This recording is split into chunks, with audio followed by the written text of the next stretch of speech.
अन्याय को अस्वीकार किया है और न्याय की प्रतीक्षा करें।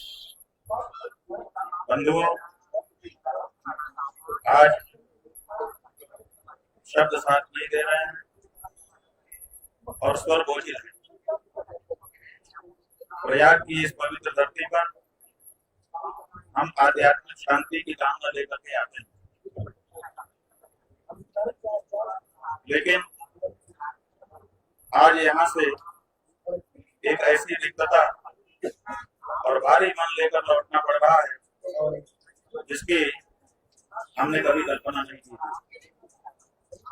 प्रयाग में जो कुछ भी घटित हुआ उसने न केवल हमारी आत्मा को झकझोरा है, बल्कि न्याय और मानवता के प्रति हमारे सामूहिक विश्वास पर भी प्रश्न चिन्ह लगा दिया।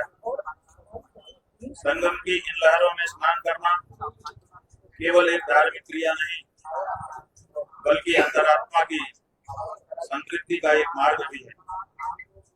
परंतु आज मन इतना व्यथित है कि हम बिना स्नान किए इस संकल्प को यहाँ की रेत में अधूरा छोड़कर यहाँ से विदा ले रहे। जब हृदय में क्षोभ और ग्लानि का ज्वार हो तो जल की शीतलता भी अर्थहीन हो जाती है।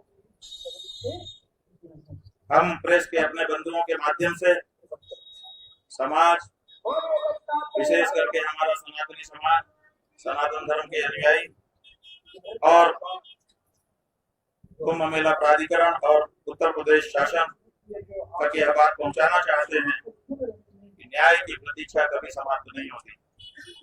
आज हम यहाँ से जा रहे हैं, लेकिन अपने पीछे सत्य की गूंज और उन अनुत्तरित प्रश्नों को छोड़कर जा रहे हैं जो प्रयाग की इस हवा में तो विद्यमान रहेंगे ही, लेकिन पूरे विश्व में वायुमंडल में विद्यमान रहेंगे और उत्तर की प्रतीक्षा करेंगे। हो माता, राष्ट्र माता। सम्मानित पत्रकार बंधुओं,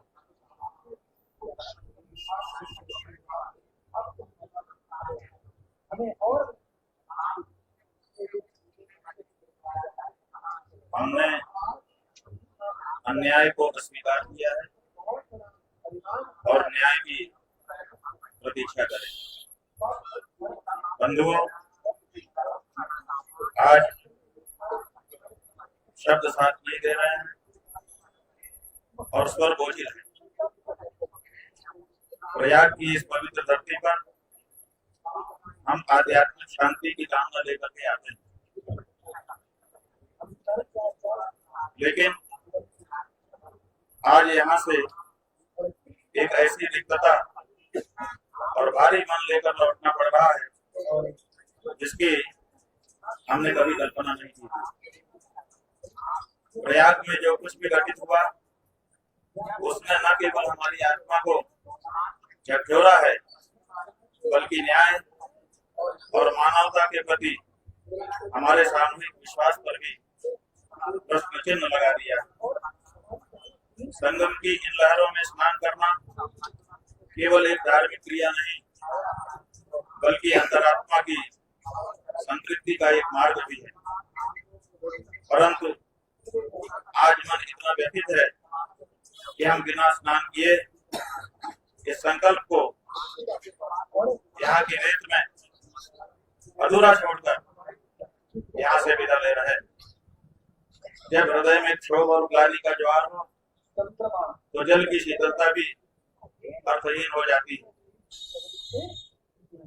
हम प्रेस के अपने बंधुओं के माध्यम से समाज, विशेष करके हमारा सनातनी समाज, सनातन धर्म के अनुयायी और कुंभ मेला प्राधिकरण और उत्तर प्रदेश शासन तक यह बात पहुंचाना चाहते हैं कि न्याय की प्रतीक्षा कभी समाप्त नहीं होती।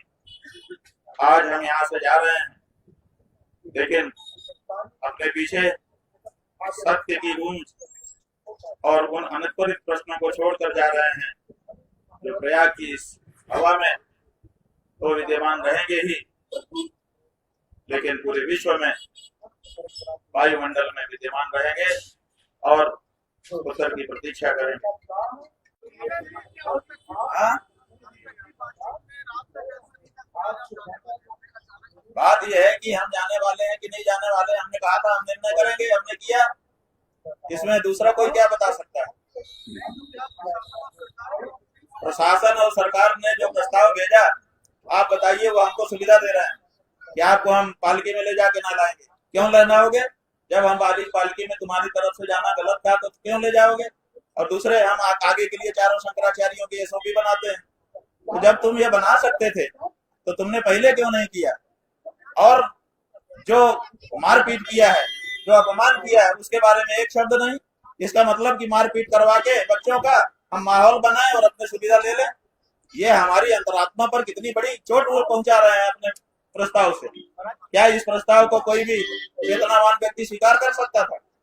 इसलिए हमको लगा कि अब देर नहीं करना चाहिए, तत्काल यहाँ से निकलना चाहिए, क्योंकि ये लोग हमको लोभ लालच दे करके हमारी जो टेक है, जो हमारे मन में पीड़ा है कि सनातन धर्मियों को मारा पीटा गया, उससे विरत करना चाहते हैं। ये अभी भी उसी टैक्टिस पर है कि आपको हम ये सुविधा देते हैं, आपका ये सम्मान करेंगे, आप मान जाइए।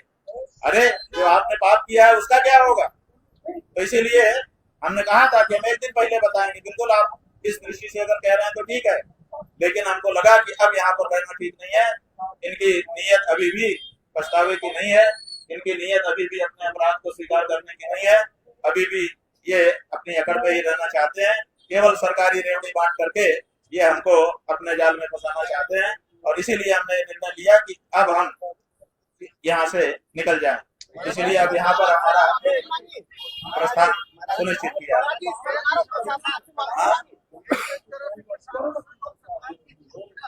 किसकी जीत है किसकी हार है ये तो समय बताएगा बंधु। किसकी जीत है और किसकी हार है ये सनातन धर्मी जनता है। अभी इसको अपना निर्णय लेना बाकी है। इसलिए उस निर्णय के पहले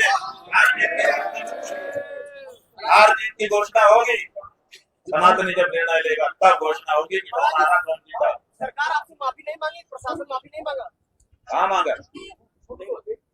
वो तो हमको रेवड़ी देना चाहता है, सहूलियत देना चाहता है और मामले को ठीक करना चाहता है। आखिरी सवाल जो है, अपराध किया है उसके बारे में चर्चा नहीं करना चाहता। आप कितना मन दुखी है बिना स्नान करके आप महाबलेश्वर से जा रहे हैं? जीवन का सबसे बड़ा दुख यही अभी तक हुआ है। इसके पहले बहुत सारे दुख हुए, लेकिन सब दुख छोटे हो गए।